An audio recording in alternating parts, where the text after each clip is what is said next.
মনে হয় যে আমি যদি বাঁচি তাহলে আমি আমার কাজটা আরো বেটার করতে পারবো। বেঁকে চেয়েছিলাম আমার হেলথ রিজনসের জন্য, পার্সোনাল রিজনের জন্য। I am very thankful and grateful যারা দেখেছো, আমাকে জানিয়েছো। মানে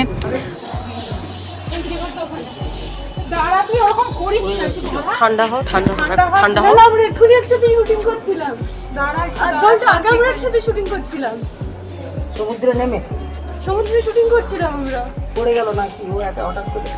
আমিও মরেছি, দুজনেই পড়ে গেছে। আমি ঠিক আছি। অভিনেতা রাহুলের মৃত্যুর 2 দিন পর এবার লাইভে এসে কান্নায় ভেঙে পড়লেন অভিনেত্রী শ্বেতা। শেষ মুহূর্তে কি হয়েছিল লাইভে জানালেন শ্বেতা। ভিউয়ার্স, পুরো ভিডিওটি দেখে অবশ্যই আপনার মতামতটি জানিয়ে দিন।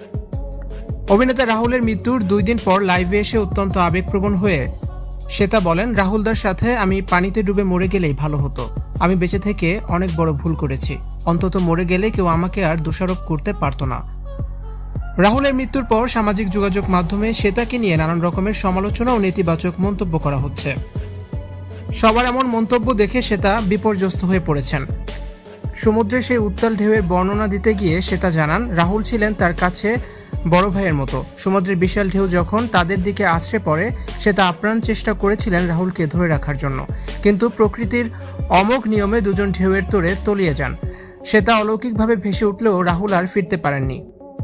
শ্বেতা বলেন, সমুদ্রের ঢেউ যখন আমাদের ওপর আছড়ে পড়লো, আমি শেষ মুহূর্ত পর্যন্ত রাহুলদাকে আঁকড়ে ধরার চেষ্টা করেছি, কিন্তু মুহূর্তে সবকিছু ওলটপালট হয়ে যায়।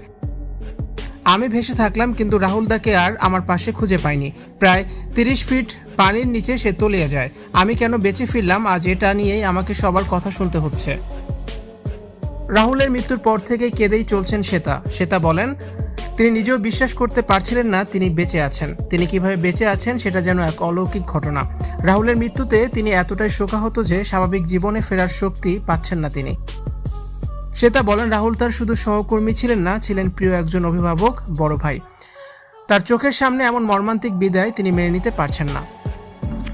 এই ঘটনার পর থেকে শ্বেতা নিজেকে এক প্রকার গৃহবন্দী করে ফেলেছেন। ঘনিষ্ঠ সূত্র থেকে জানা যায় তিনি ঠিকমতো খাবার খাচ্ছেন না এবং কারোর সাথে কথা বলতে পারছেন না।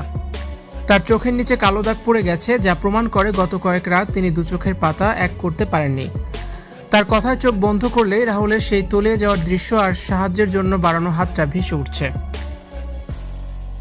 ভিউয়ার্স, শ্বেতার এই মন্তব্য নিয়ে আপনাদের মতামত অবশ্যই কমেন্টস করে জানান আর ভিডিওটি অবশ্যই শেয়ার করার অনুরোধ রইল।